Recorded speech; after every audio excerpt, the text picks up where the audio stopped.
जय माता दी प्यारे साथियों, आप सभी का स्वागत है आपके अपने YouTube channel diary of infinity पर। तो साथियों, आशा है कि आप सब बहुत अच्छे हो, बहुत ही खुश होंगे और बहुत ही पॉजिटिविटी को आकर्षित कर रहे होंगे। तो साथियों, आज हम बात करेंगे 16 दिसंबर 2024 की डायरी को लेकर। तो साथियों, मैंने इसमें लिखा है कि धन्यवाद माँ फॉर एवरीथिंग, जो भी मेरी लाइफ में सुख सुविधाएं हैं उन सब के लिए, यानी कि जो कुछ भी सब कुछ मेरी लाइफ में सुख सुविधाएं संसाधन हैं उन सब के लिए माता को धन्यवाद। ठीक है, तो ग्रेटिट्यूड हमको शो करना ही है, ये हमारी आदत में होना चाहिए। इससे हमारे जीवन में love, peace, power, knowledge, prosperity, सारी खुशियाँ और अधिक मात्रा में आकर्षित होती है, जिनके लिए हम धन्यवाद देते हैं। तो साथियों, आज हम जो बात करेंगे एक बहुत ही शानदार बुक की इम्पोर्टेंट शिक्षाओं पर बात करेंगे, द पावर ऑफ साइलेंस। ठीक है, इसके अलावा हम एक बात करना भूल गए थे कि मेरी स्कूटी कैसे स्लिप हो गई थी अचानक, तो उस पर भी बात करेंगे और उससे क्या शिक्षा हम ले सकते हैं उस चीज़ पर बात करेंगे। ठीक है, तो सबसे पहले हम बात करते हैं बुक के ऊपर। तो ये बुक बहुत अच्छी है, तो इसकी कुछ शिक्षाएँ मैं आपसे शेयर करूँगा। बुक का नाम है the power of silence by Nicholas Cardial. ठीक है, तो ये जो पुस्तक है बात करती है किस पर? साइलेंस की पावर पर। ठीक है, तो साथियों, सबसे पहले हम दो चीज़ हम समझ लेते हैं। जनरली हम कहते हैं कि चुप रहो और एक कहते हैं शांत रहना। ठीक है, तो दोनों अलग अलग चीज़ें हैं। चुप रहने का मतलब है कि अपना मुंह बंद रखना, ठीक है, व्यर्थ की बातें ना करना। जबकि शांत रहने का अलग अर्थ है। शांत रहने का अर्थ होता है अपने भीतर के स्पिरिचुअल वर्ल्ड में एंटर करना। ठीक है, इसलिए काफ़ी सारे लोगों को हम कहते हैं कि ये कहते हुए सुनते हैं कि मुझे शांत रहना ज़्यादा अच्छा लगता है, मुझे अच्छा फील होता है, शांत रहता हूँ तो एनर्जेटिक फील करता हूँ। तो वो इसी संदर्भ में बोला जाता है कि शांत मतलब वो अपने अंदर के स्पिरिचुअल जो एरिया है उसमें चला गया है और वहाँ उसे अच्छा फील होता है। ठीक है, तो साथियों, मैंने इस पर एक कोट लिखा था, एक बार वो भी मैं शेयर करूँगा यहाँ, कि मौन रखने के प्रयास में प्रयासरत हूँ।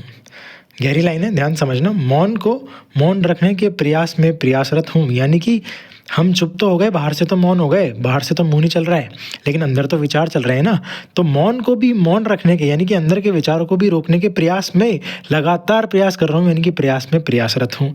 उदाहरण के लिए आप इसको ऐसे कनेक्ट करोगे, कई बार जब आपने जीवन में ध्यान की कोशिश करी होगी तो आपने नोटिस किया होगा कि आप बाहर से तो मौन हो, यानी बाहर से तो आप चुप हो, लेकिन अंदर विचार ही विचार चल रहे हैं। ठीक है, तो मौन को मौन रखने के प्रयास में प्रयासरत हूँ। तो वो लगातार जो प्रैक्टिस है ना, वही इस कोट का जो अर्थ है। ठीक है, इसके अलावा एक चीज़ पर और हम बात करेंगे, जो इसमें और शिक्षाएं हैं उन पहलुओं पर बात करेंगे।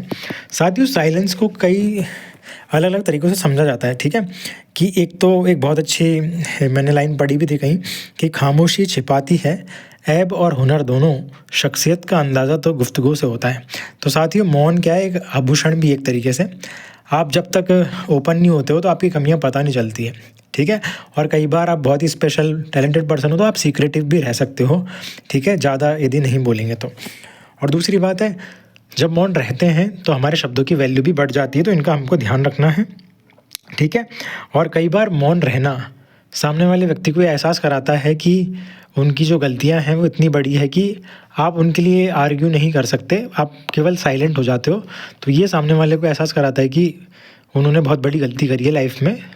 तो कई बार साइलेंट जो ट्रीटमेंट होता है वो बहुत बड़ा ट्रीटमेंट होता है किसी की लाइफ को सही तरीके से उसे गलतियां रियलाइज़ कराने के लिए। तो ये मौन रहने के काफ़ी सारे आयाम हैं। ठीक है, अब हम मूल रूप से देखेंगे कि वास्तव में इसके मोटे तौर पर लाभ क्या है जो हमें सफल बनाते हैं। तो देखिए, मौन रहने से हमारी शक्ति बिखरने से बच जाती है। ठीक है, हम व्यर्थ नहीं बोलते हैं। इसके अलावा अधिक ऊर्जावान महसूस करेंगे। ऑब्वियस सी बात है, जब शक्ति व्यर्थ नहीं जाएगी तो ऊर्जावान महसूस करेंगे।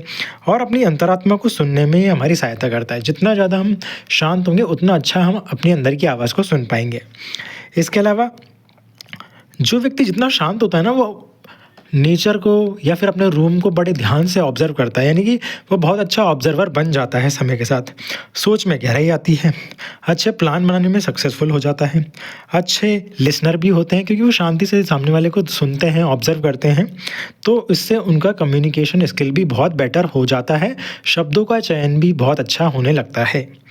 इसके अलावा उनकी क्रिएटिविटी बढ़ती है, व्यवहार और वर्ड्स का वो अच्छा यूज़ करने लगते हैं व्यवहार में, रिलेशनशिप में, है ना? और लगातार खुद को सुधारने पर वो ध्यान देते हैं, क्योंकि वो समझ जाते हैं कि लाइफ़ की गहराई क्या है, लाइफ़ का पर्पस क्या है, तो उनकी लाइफ़ जो है वो पर्पसफुल लिविंग हो जाती है, ठीक है? इमोशनली हीलिंग में भी साइलेंस आपकी बहुत हेल्प करता है। और साइलेंस जब आप रहते हो, खुद को समय देते हो, तो आपको एक क्लैरिटी मिल जाती है कि लाइफ़ में आपको करना क्या है, ठीक है? तो आप सेल्फ मोटिवेटेड रहते हो। और फिर वो अपना ध्यान हमेशा या तो एकांत में या फिर अच्छी संगति पर ही देते हैं, अच्छी बुक्स पर देते हैं, अच्छे फ्रेंड्स पर देते हैं। और जब वो ऐसे काम करते हैं, खुद के प्रति सेल्फ अवेयर होते हैं, सेल्फ लव करते हैं, सेल्फ कंट्रोल के साथ जीते हैं, तो वो दूसरों के लिए भी ट्रस्टेबल पर्सन बन जाते हैं। तो ये सारे लाभ होते हैं आपकी पावर ऑफ साइलेंस के, ठीक है? तो इस शक्ति का पूरा यूटिलाइज़ कीजिए। अब हम बात करेंगे कि गाड़ी कैसे स्लिप हुई। तो साथियों, वो गाड़ी क्या है, एकदम से सर्विस करवाई थी स्कूटी, और उसके टायरों में हवा भी फुल थी। तो एकदम से मैंने ब्रेक लगाए, तो और ब्रेक भी टाइट थे एकदम, तो एकदम से ब्रेक लगे और फिसल गई। तो इससे मैंने ये शिक्षा ली कि जब भी गाड़ी की सर्विस करवाओ, उसमें हवा फुल भराओ और ब्रेक वगैरह टाइट हो, तो कभी भी आपको मोड़ते समय, और ख़ासकर जब बजरियाँ हों, जिस जगह पर बजरी हो या मिट्टी हो, वहाँ तो ब्रेक लगाना ही नहीं है एकदम से, वरना गाड़ी फिसल जाएगी। तो साथियों, ये शिक्षा आप भी ध्यान रख सकते हैं, ठीक है? कि जब भी आप गाड़ी की सर्विस कराएँ और उसमें हवा भराएँ, तो फुल टाइट जब वो हो जाते हैं टायर वगैरह, तो मोड़ते समय और जहाँ पर बजरियाँ हों, ठीक है, या फिर पानी ज़्यादा हो, तो वहाँ पर एकदम से ब्रेक नहीं लगाने हैं, बहुत ही कंट्रोल्ड वे में ब्रेक लगाने हैं, ताकि आपकी गाड़ी स्लिप ना हो और आपको कोई चोट ना पहुँचे, ठीक है? तो साथियों, आज के लेक्चर में हम इतना ही सीखेंगे। एक तो ये शिक्षा है व्यवहारिक जीवन से, दूसरा है पावर ऑफ साइलेंस। तो आप एक काम कर सकते हैं, डेली 5 मिनट अकेले चुपचाप बैठकर अपने आसपास की टेबल या रूम को ऑब्ज़र्व करो केवल। कई बार हमारे रूम में ऐसी-ऐसी चीज़ें होती हैं, ऐसी-ऐसी टेबल पर शब्द लिखे होते हैं, हम सोचते हैं कि यार ये पहले कहाँ था, जबकि सब कुछ हमारी आँखों के सामने होता है। तो 5 मिनट के लिए साइलेंस निकाल कर खुद को ऑब्ज़र्व कीजिए, खुद को पहचानिए और अपनी साइलेंस का, मौन की शक्ति का सदुपयोग कीजिए खुद को आगे बढ़ाने में, ठीक है? तो कुछ सीखा है तो ज़रूर एक व्यक्ति को ज़रूर शेयर कर दीजिए वीडियो, और चैनल को सब्सक्राइब कीजिए। बाकी कल मिलते हैं नई डायरी में नई शिक्षा के साथ। तब तक के लिए खुश रहिए। जय माता दी।